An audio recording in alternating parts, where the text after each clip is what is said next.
TV ప్రేక్షకులకు నమస్కారం. ధనుర్మాసం వచ్చేసింది. అయితే ధనుర్మాసం అన్న వెంటనే మనందరికీ కూడా ముఖ్యంగా పాసురాలు గుర్తుకు వస్తాయి. వైష్ణవ ఆలయాలలో ఈ పాసురాలు అన్నవి పొద్దున్నే తెల్లవారుజామునే చక్కగా వినిపిస్తూ ఉంటాయి. వైష్ణవాలయాలలో ప్రత్యేకమైన పూజలు అన్నవి చేసినప్పుడు ఖచ్చితంగా ఈ పాసురాల పఠనం అన్నది జరుగుతూ ఉంటుంది. అయితే పాసురాలు అన్నవి మొదలైపోయాయి. మరి మొట్టమొదటి పాసురం దగ్గర నుంచి 5 పాసురాల వరకు, అంటే ఒక 5 పాసురాల యొక్క భావం ఏమిటి, అందులో గోదాదేవి చూపించిన భక్తి ఏమిటి, భగవంతుని యొక్క అనుగ్రహం ఏమిటి, ఇది ఈరోజు మనం తెలుసుకుందాం. ఎందుకు అంటే ఒక 5 రోజులు గడిచిపోయాయి కాబట్టి ఈ 5 రోజులకి సంబంధించిన 5 పాసురాలకు సంబంధించిన అద్భుతమైన విషయాల గురించి ఇప్పుడు మనం తెలుసుకుందాం.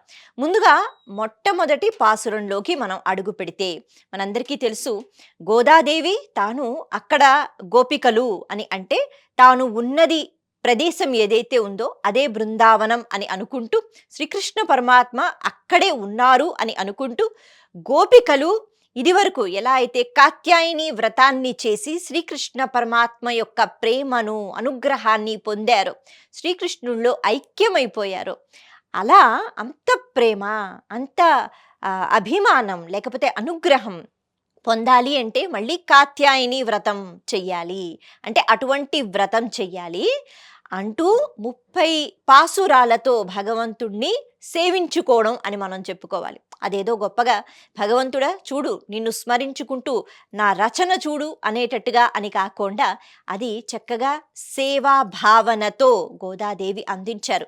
తాను ఒక్కరితే తన పూజా మందిరంలో కూర్చుని తనకి వచ్చిన భాషలో పాసురాలు చక్కగా రచించి స్వామికి సమర్పించటం కాదు, అందరినీ కూడా అక్కడ లేపుతూ, అంటే తన చెలికత్తలని చెప్పుకోవాలి, ఆ ఊర్లో ఉన్న వాళ్ళందరికీ కూడా ఈ వైభవం ఏదైతే ఉందో దీని గురించి మాట్లాడుతూ ఈ 30 పాసురాలు తాను పూజగా నివేదన అన్నది చేసిన తర్వాత శ్రీరంగనాథునిలో ఐక్యమైపోవటం మనకి తెలిసిన విషయమే.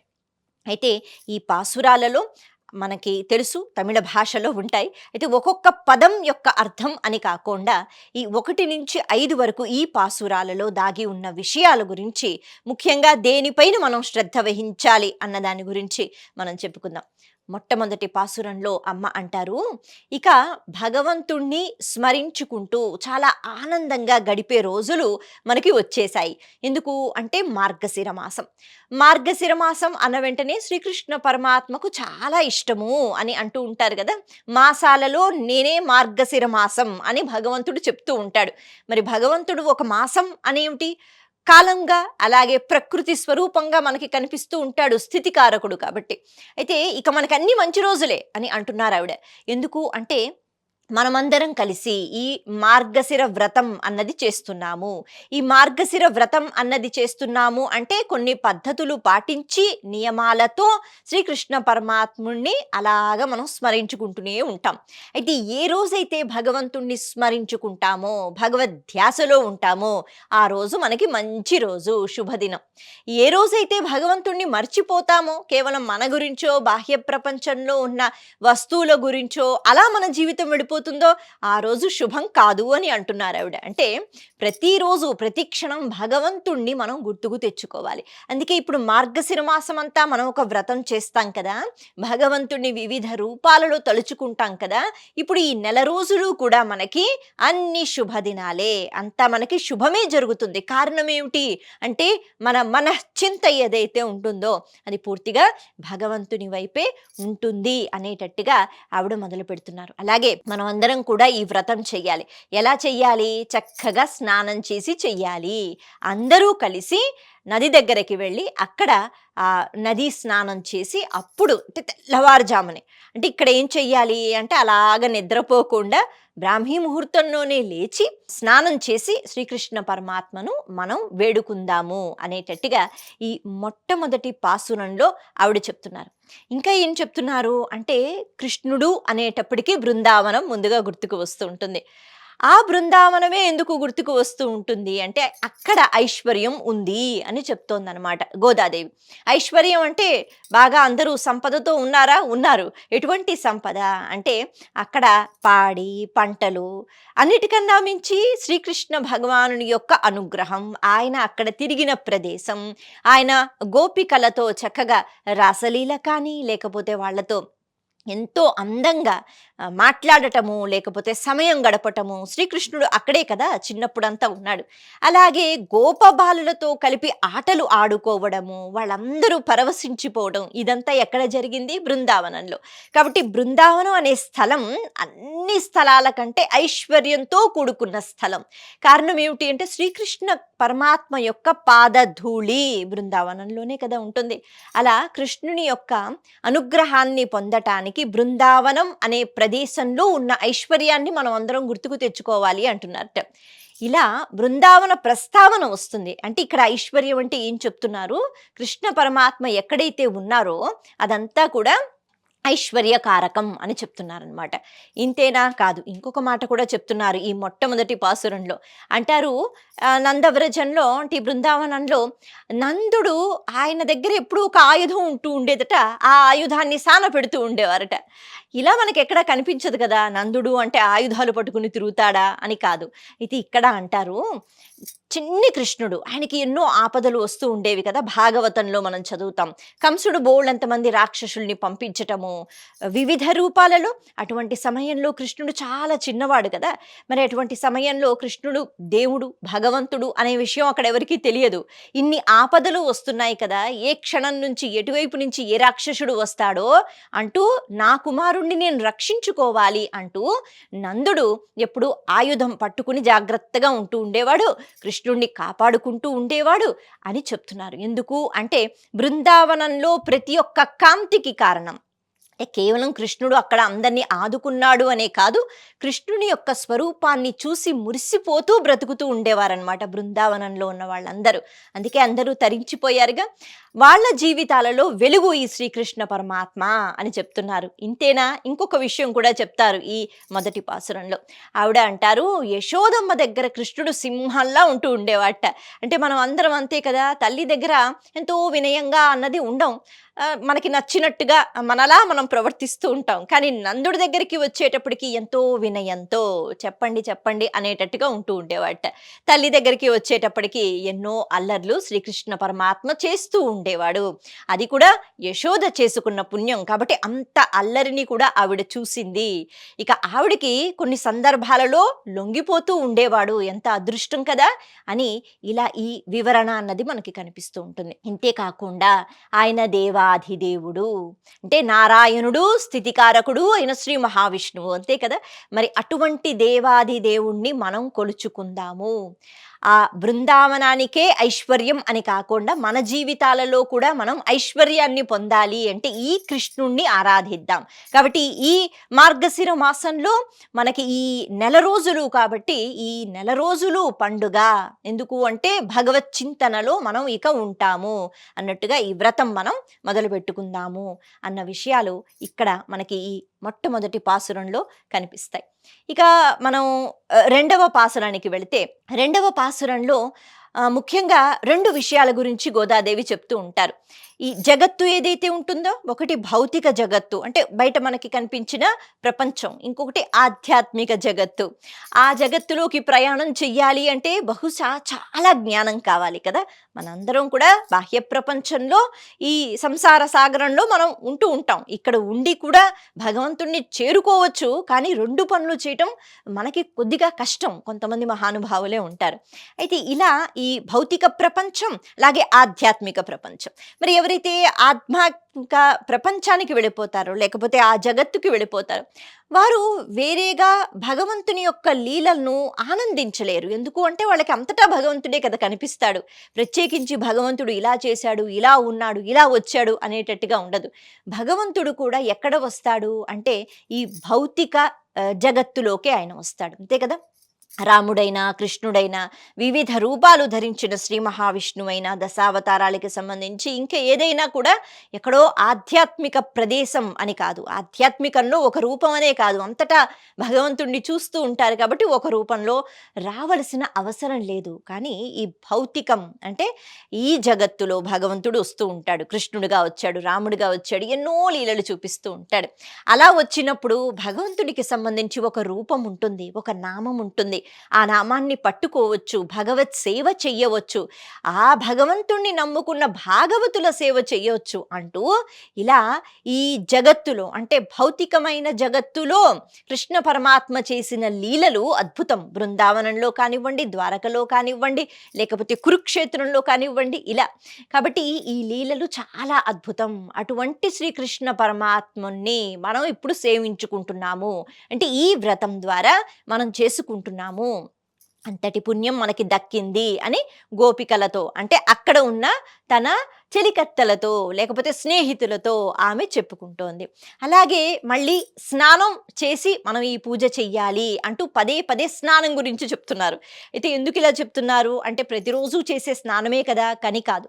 మార్గశిర మాసంలో బాగా చల్లగా ఉంటుంది కదా, తెల్లవారుజామునే లేచి స్నానం చేసి బద్ధకాన్ని విడిచిపెట్టి కేవలం పరమాత్మ వైపు ధ్యానం నిలబడేటట్టుగా మన శరీరాన్ని మనం మార్చుకోగలగాలి. అది ఎక్కడ మొదలవుతుంది అంటే స్నానంతో. కాబట్టి అలా స్నానం చేసి భగవంతుని యొక్క ఆ లీలలు ఏవైతే ఉన్నాయో వాటిని మరింత పవిత్రంగా మనం ఆస్వాదిద్దాము అని అంటున్నారు. ఇంతేనా కాదు, ఇక్కడ కొన్ని నియమాలు చెప్తున్నారట. అంటే మనం ఏమేం చెయ్యాలి, మనం వ్రతం మొదలు పెట్టుకున్నాం, అయితే ఇంకొక మాట కూడా చెప్తున్నారు. ఈ వ్రతం ఏదైతే మొదలు పెట్టుకున్నామో ఇందాక మనం చెప్పుకున్నాం కదా, తన ఒక్కరి కోసం అని కాదు, అందరూ కలిసి ఈ వ్రతం చెయ్యాలి. కారణం ఏమిటి అంటే అందరికీ భగవంతుని యొక్క అనుగ్రహం కావాలి. అలా ఆవిడ మళ్ళీ చెప్తోంది, ఈ వ్రతం మనం మన కోసమే కాదు, అక్కడ ఉన్న వాళ్ళు లేకపోతే నేను అని కాదు, ఇది మొత్తం ప్రపంచం కోసం అంటే అందరి కోసం ఈ వ్రతం చేస్తున్నాం. కారణం ఏమిటి, భగవంతుడి యొక్క అనుగ్రహం అది అంతటా ఉండాలి అని చెప్తూ కొన్ని నియమాలు మనం పాటిస్తాం. అవేంటి అని ఆవిడ చెప్తున్నారు. ఆవిడ కృష్ణ పరమాత్మతో అంటున్నారనమాట, స్వామి మేము నెయ్యి ముట్టుకోము అంటే నెయ్యి మేము సేవించము, పాలు మేము సేవించము, మేము కళ్ళకి కాటిక పెట్టుకోము, అలాగే మేము పువ్వులు కూడా ధరించము అని చెప్తున్నారట. అయితే వీటి వెనక ఉన్న రహస్యం ఏమిటంటే భగవంతుడికి అలా ఉంటేనే ఇష్టమా అన్నది కాదు ఇక్కడ. అంటే మేము అలంకారాలు ఏవైతే ఉన్నామో వాటిపైన ధ్యాస అన్నది పెట్టకుండా కేవలం నిన్ను అలంకరించుకుని కేవలం అంత సౌందర్యంతో నిన్ను మేము చేరే ప్రయత్నం చేస్తాము అని ఇక్కడ చెప్పడంలో అర్థం అన్నమాట. అలాగే చక్కగా నెయ్యి అంటే మార్గశిర మాసం వచ్చేటప్పటికి ఈ మాసంలో భగవంతుని యొక్క ప్రసాదాలు ఎలా ఉంటాయి, బాగా నెయ్యి, చక్కెర పొంగలన్న, పాలు, ఇవన్నీ కూడా పెడుతూ ఉంటారు కదా, వీటితో పాయసము పరమాన్నము తయారు చేస్తూ ఉంటారు. అందుకే ఈ నెయ్యి పాలు వీటిని మేము తాకము. అంటే ఏమిటి అంటే అంత భోగములకు వెళ్ళి మేము ఉండము, మిత ఆహారాన్ని స్వీకరిస్తూ ఆహారం పైన దృష్టి అన్నది పక్కన పెట్టి మనం ఏ రకంగా అయితే ఉపవాసం రోజు చక్కగా అన్ని వండుకుని తిందాం అనే ఆలోచన నుంచి బయటకు వస్తాం కదా, ఈరోజు ఏమీ తినము అని, అలా వీటి నుంచి దూరంగా ఉండి మేము కేవలం నీ పైన దృష్టి పెడతాము, అలా మిత ఆహారం మేము స్వీకరిస్తాము, అలంకరణ వైపు మేము ఎక్కువగా వెళ్ళము, బాహ్య సౌందర్యం గురించి ఆలోచించము. ఇంతేనా కాదు, ఇంకొక ముఖ్యమైన విషయం కూడా చెప్తున్నారు. ఆవిడ అంటారు, మేము కేవలం పెద్దలు ఎవరైతే ఉంటారో, గురువులు ఎవరైతే ఉంటారో, పూజ్యులు ఎవరైతే ఉంటారో, లేకపోతే ఋషులు మునులు చెప్పిన మాటలు వీటిపైనే ధ్యాస అన్నది పెడతాము. వేదం ప్రమాణం, కానీ వేదం చదువుకోవడం అందరికీ రాదుగా, కాబట్టి పెద్దవాళ్ళు ఏం చెప్తున్నారో అది మాత్రమే వింటాము, ఇక వేరే ముచ్చట్లు వాటిని మేము పక్కన పెడతాము అన్నారు. ఇక్కడ ముచ్చట్లు అంటే అర్థం ఏమిటి అంటే సాధారణంగా ఎవరినైనా కలిసిన వెంటనే వాళ్ళ గురించి వీళ్ళ గురించి చాడీలు చెప్పుకోవడం అన్నది మనందరికీ బాగా అలవాటు. కాబట్టి మన శాస్త్రం ఒక మాట చెప్తోంది, ఎప్పుడూ కూడా ఎవరి మీదో తెలిసినా తెలియకపోయినా తెలిసిన విషయాలు ఏవైతే ఉంటాయో వాటి గురించి ఎక్కువ మాట్లాడుకుంటూ సమయం వృధా చెయ్యకూడదట. ముఖ్యంగా అనవసరమైన భాషణ అస్సలు ఉండకూడదు. అనవసరమైన విషయాలు ఎవరైనా చెప్తున్నా అస్సలు వినకూడదు. అందుకే ఇక్కడ గోదాదేవి అంటున్నారు, మనం ఏం వినాలి అంటే గురువులు ఏం చెప్పారో అటువంటి మంచి విషయాలు మాత్రమే విందాం. భగవన్నామం మాత్రమే విందాం. భగవంతునికి సంబంధించిన కథలు మాత్రమే మనం శ్రవణం చేద్దాం. ఎందుకంటే శ్రవణం కూడా ఈ నవవిధ భక్తి మార్గాలలో ఒకటి కదా! చాలా అద్భుతమైన ప్రక్రియ. కేవలం మంచి వినటము అన్నది. కాబట్టి అలా మన శ్రవణం అన్నది అది మంచి విషయాలపైనే ఉండాలి, కానీ ముచ్చట్లు అస్సలు వద్దు. వాళ్ళ మీద వీళ్ళ మీద అనవసరమైన మాటలు వినవద్దు, చెప్పవద్దు.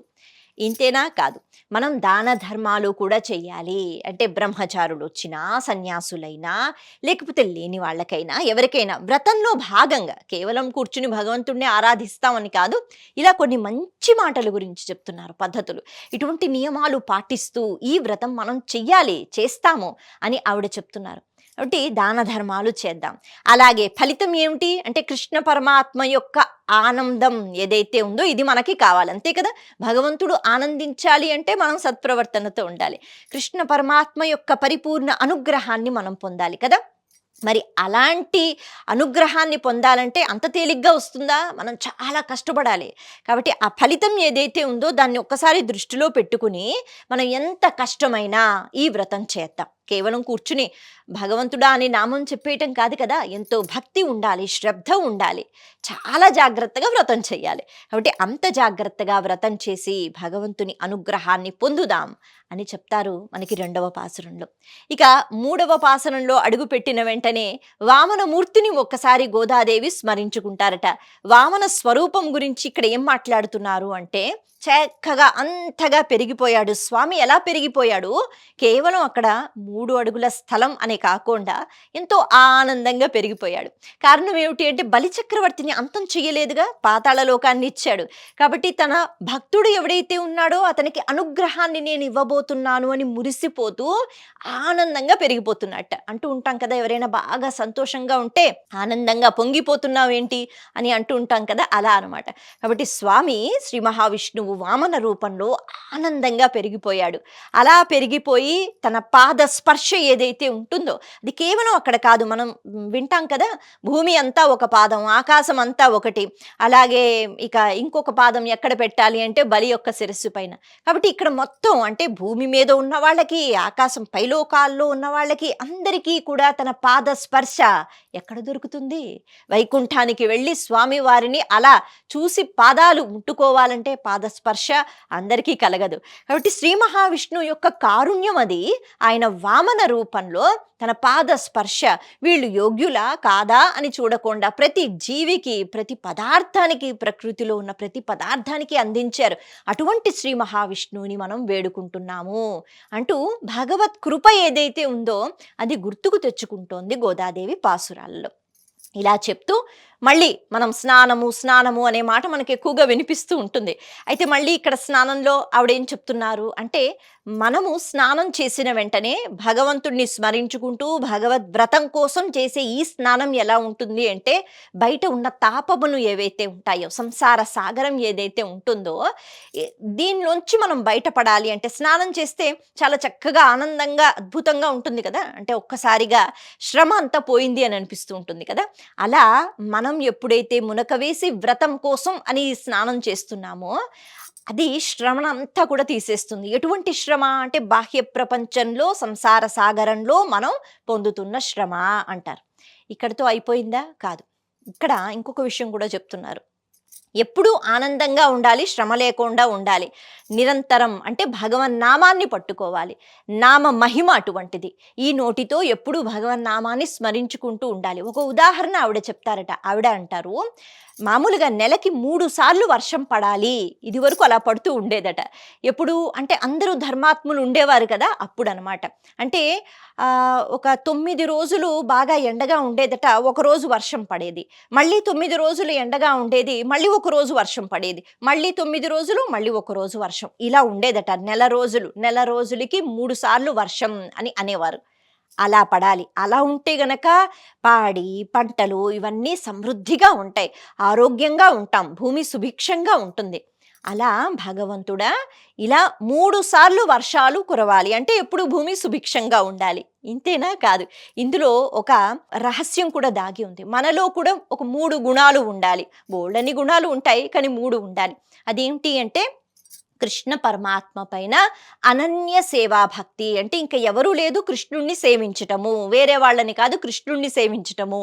మళ్ళీ కృష్ణ పరమాత్మ అంటే అంతటా నిండి ఉన్నాడు. కాబట్టి ఎవరిని సేవించకూడదు అన్నది కాదిక్కడ.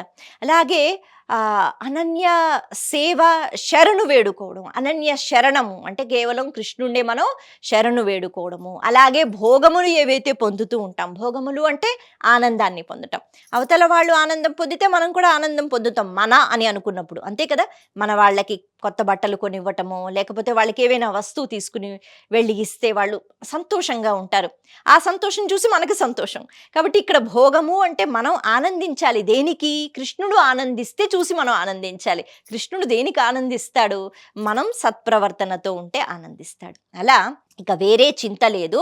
శరణు వేడుకున్న కృష్ణుణ్ణే, సేవ చేసిన కృష్ణుణ్ణే, అలాగే భోగము అనుభవించిన కృష్ణుని యొక్క సేవలో కృష్ణుడి ఆనందాన్ని చూసి మనము భోగం అనుభవించటం అని చెప్తున్నారు. ఇవన్నీ మనకి 3వ పాసురంలో కనిపిస్తాయి. ఇక 4వ పాసురంలో అడుగుపెట్టిన వెంటనే ఇక్కడ మేఘాన్ని తలుచుకుంటున్నారు. అంటే ఎంత చక్కగా ఉదాహరణలు ఇస్తూ భగవంతుని యొక్క కృప, అలాగే మనం చెయ్యవలసిన పనులేమిటి గోదాదేవి చాలా అద్భుతంగా వివరణగా మనకి చెప్పడం జరుగుతుంది. ఇవన్నీ పాసురాల్లో కనిపిస్తూ ఉంటాయి. ఆవిడ ఈ పాసురంలో అంటే తన స్నేహితులతో పాటు ఆవిడ వరుణదేవుణ్ణి ప్రార్థన చేస్తున్నారు. ఓ వరుణదేవుడా, నువ్వు మాకు వర్షాలని ఇస్తావు అంతే కదా! వర్షాలు లేకపోతే ఏదీ లేదు. ఎందుకు అంటే పంటలు లేవు, మరి తినడానికి ఏది ఉండదు. కాబట్టి వరుణదేవుణ్ణి ప్రాధేయపడుతూ నువ్వు మేఘాలను పంపించాలి. ఎక్కడికి పంపించాలి? సముద్రం మధ్య దాకా అవి వెళ్ళాలి. ఎందుకు అంటే ఒడ్డున ఉండే నీరు ఏదైతే ఉందో అది బహుశా అంత చల్లగా ఉండదు. కానీ మధ్యలో ఉన్న నీరు చల్లగా ఉంటుంది. మనం ఇందాక చెప్పుకున్నాం కదా, బాహ్యంలో ఉన్న తాపములు ఏవైతే ఉన్నాయో, వేడి ఏదైతే ఉందో అది పూర్తిగా చల్లారాలి అంటే సముద్ర గర్భంలో మధ్యలో ఉన్న నీటి నువ్వు తీసుకుని మళ్ళీగా చల్లగా నువ్వు వర్షాన్ని కురిపించేటట్టుగా మేఘాలు అటు వెళ్ళాలి అని ఈ రకంగా వరుణదేవుణ్ణి ప్రాధేయపడుతూ ప్రార్థన చేస్తూ మేఘాల గురించి మాట్లాడుతున్నారు. అయితే ఈ మేఘాలు మళ్ళీ ఎలా ఉంటాయి అంటే శ్రీకృష్ణ పరమాత్మ ఎలా ఉంటారో అలా ఉంటాయని చెప్తున్నారు. అంటే కృష్ణుడు నల్లగా ఉంటారు కదా ఆ వర్ణంతో, కాబట్టి అలా పోలిక అనమాట. మేఘాలు కృష్ణుడిలా ఉన్నాయి. ఈ మేఘాలు ఇప్పుడు మధ్యలోకి వెళ్ళాలి, పైకి వెళ్ళాలి మేఘాలు అని అంటున్నారట.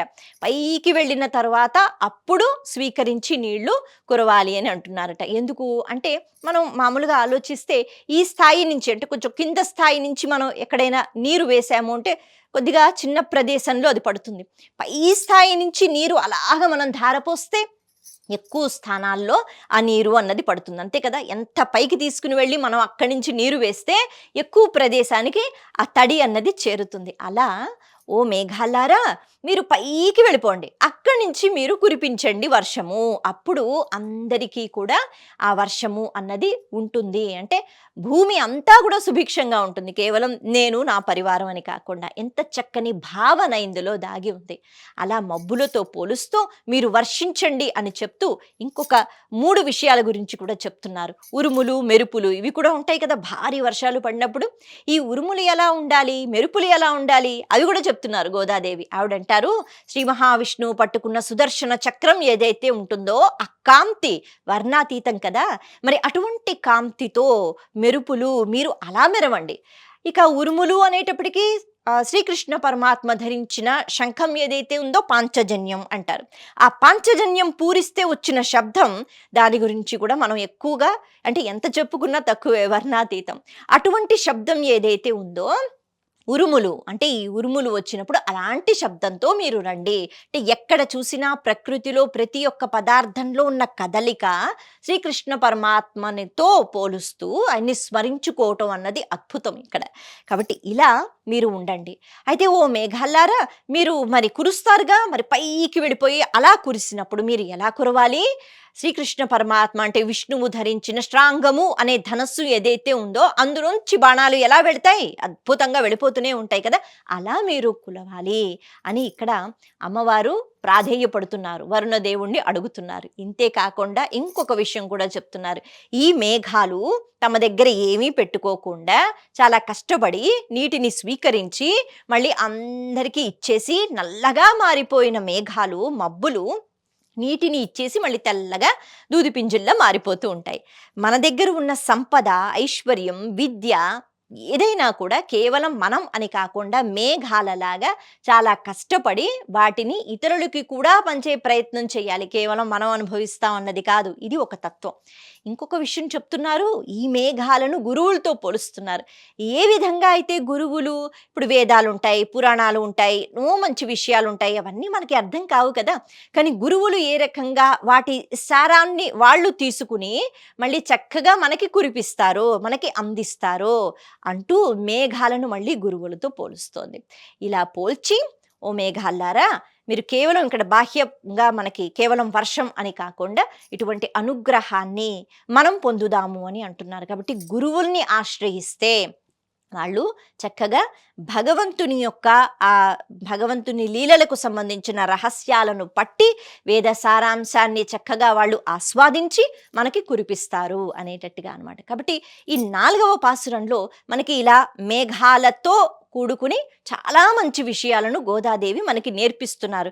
ఎలాంటి ప్రవర్తన ఉండాలి, దాచుకోవద్దు, అందరికీ ఇవ్వండి, అలాగే భగవత్కృప మనకే కాదు అందరికీ కావాలి అనేటట్టుగా వివిధ రకాల్లో మేఘాలను అడ్డు పెట్టుకుని ఆవిడ ఎన్నో మంచి విషయాలు చెప్పడం జరుగుతుంది. ఇక 5వ పాసురం. ఈ 5వ పాసురానికి వచ్చేటప్పటికి ఒక గోపిక అంటే ఒక చెలికత్త తాను అడుగుతుందట, మరి మనం ఈ వ్రతం చేస్తున్నాం కదా, అయితే మనం ఏదైనా పని చేసేటప్పుడు ఎన్నో విఘ్నాలు వస్తూ ఉంటాయి కదా, శ్రీరామచంద్రమూర్తికి యువరాజు పట్టాభిషేకం చేస్తామని సాక్షాత్ వశిష్ఠుల వారే ఒక ముహూర్తం నిర్ణయించారు. ఏమైంది, రాత్రికి రాత్రి మారిపోయింది కదా, ఆయన యువరాజు కాలేదు కదా, ఆయన అరణ్యానికి వెళ్ళిపోయారు, అంతే కదా, వనవాసానికి వెళ్ళిపోయారు. అంటే అంతటి వశిష్ఠుల వారు ముహూర్తం పెట్టినా ఇలాంటి అడ్డంకులు అన్నవి ఉన్నాయి. మరి మనం మొదలు పెడుతున్న ఈ వ్రతం ఇది నిర్విఘ్నంగా కొనసాగుతుందా, లేకపోతే దీనికి కూడా ఏమైనా అడ్డంకులు ఉంటాయా, ఎలాగా అని అడుగుతుందట ఆమె. ఈ 5వ పాసురంలో ఇలా ఆమె అడగటము, గోదాదేవి చెప్పటం. గోదాదేవి అంటారు, నిజమే విఘ్నాలు అన్నవి ఉంటాయి, కానీ ఎవరికి అంటే ఎవరి జీవితంలో భగవంతుడు జోక్యం చేసుకోడు. భగవంతుడు అందరినీ విడిచిపెట్టేస్తాడట. సరే మీరు ఉండండి అని. ఎందుకు అంటే భగవంతుడు అన్నీ అందించాడుగా, వేదాలు ఇచ్చాడు, చక్కని గురువుల్ని ఇచ్చాడు, ఆ గురు రూపంలో కూడా భగవంతుడే వచ్చాడు కదా. మనకి శాస్త్రాలు ఉన్నాయి, పురాణాలు ఉన్నాయి, చక్కని ప్రకృతి ఉంది, వాతావరణం ఉంది, బుద్ధి ఇచ్చి పంపించాడు, మనిషిగా పంపించాడు, ఇంకేం కావాలి, జోక్యం చేసుకోడు. కానీ మనం ఎప్పుడైతే భగవంతుణ్ణి వేడుకుంటామో, మనం ఎప్పుడు నిత్యము ధర్మంతోనే ఉంటామో భగవంతుడు అప్పుడు జోక్యం చేసుకుంటాడట. అలా జోక్యం చేసుకున్న తర్వాత మనకి కష్టాలు వచ్చినా, నష్టాలు వచ్చినా ఎందుకు ఇస్తాడు భగవంతుడు, పాపపు ఫలితాలు ఏవైతే ఉన్నాయో అవి అనుభవించాలి కాబట్టి. ఎందుకు అంటే పుణ్యమే అనుభవిస్తూ పోతే కష్టమే రాకూడదు అంటే ఎలా, కాబట్టి భగవంతుడు జోక్యం చేసుకోవడం అవసరం. ఎప్పుడు జోక్యం చేసుకుంటాడు, మనం కదా భగవంతుణ్ణి చూస్తే, ప్రాధేయపడితే, మనం భగవంతుని అనుగ్రహాన్ని మనం అడిగితే భగవంతుడు జోక్యం చేసుకుంటాడు. అప్పుడు ఏ కష్టమైనా ఇది భగవంతుడు ఇచ్చాడు అనుభవించాలి అని. ఎందుకు అంటే నేను చేసుకున్న పాపం పోవడానికి, లేకపోతే ఈ విఘ్నాలు లేకపోతే ఈ కష్టాలు ఏవైతే నేను ముందు అడుగు వేయడానికి ఇబ్బంది పెడుతున్నాయో వీటిని దాటేస్తే బహుశా ముందు ముందు ఇంకా భగవంతుడు ఏవేవో చూపిస్తాడు అనే ఒక ఆశతో మనం ముందుకు వెళ్ళాలి. అందుకే మన సంకల్పం ఏదైతే ఉందో అది గట్టిగా ఉంటే, భక్తి ఉంటే, ప్రేమ ఉంటే కృష్ణుడు జోక్యం చేసుకుంటాడు. జోక్యం చేసుకుంటే ఇంకేముంది, కృష్ణుడే అన్నీ చూసుకుంటాడు. కాబట్టి ఏది విఘ్నాలు అని అనుకోవద్దు. ఏవైనా ఆటంకాలు వచ్చినా దాన్ని మనం దాటుకుంటూ వెళ్ళిపోవాలి. ఎందుకు అంటే అవన్నీ కూడా భగవంతుని యొక్క ఆశీర్వచనాలు. ఆయనకి తెలుసు ఎప్పుడు ఇవ్వాలి, ఎప్పుడు ఇవ్వకూడదు, ఏది తీసుకోవాలి, ఏది ఇచ్చేయాలి. తీసుకున్నా ఆయన ఇష్టమే, ఇచ్చేసినా ఆయన ఇష్టమే. అంతా మన మంచికే చేస్తారు. ఎప్పుడు చేస్తారు, ఆయన జోక్యం చేసుకుంటే. ఎప్పుడు జోక్యం చేసుకుంటారు, మనం భక్తితో వేడుకుంటే. కాబట్టి ఈ ప్రక్రియ అన్నది మనం మొదలుపెట్టాం, దీన్ని మనం కొనసాగించాలి, భగవంతుడే చూసుకుంటాడు అని చెప్తూ ఇక్కడ ఎటువంటి కృష్ణ పరమాత్మ, ఎటువంటి స్వరూపం అంటే కొన్ని లక్షణాలు చెప్పారట. ఆయన మాయావి అంటే ఈ సకల చరాచర సృష్టిలో జరుగుతున్న ఎన్నో అద్భుతమైన మాయలు. అందుకే శివమాయ అని అనరు, బ్రహ్మమాయ అని అనరు, విష్ణుమాయ అంటారు. కాబట్టి మాయావి ఎవరైతే మాయ చేస్తూ ఉంటారో ఆయన్నే మనము స్మరించుకుందాము. కృష్ణ అని అనలేదట.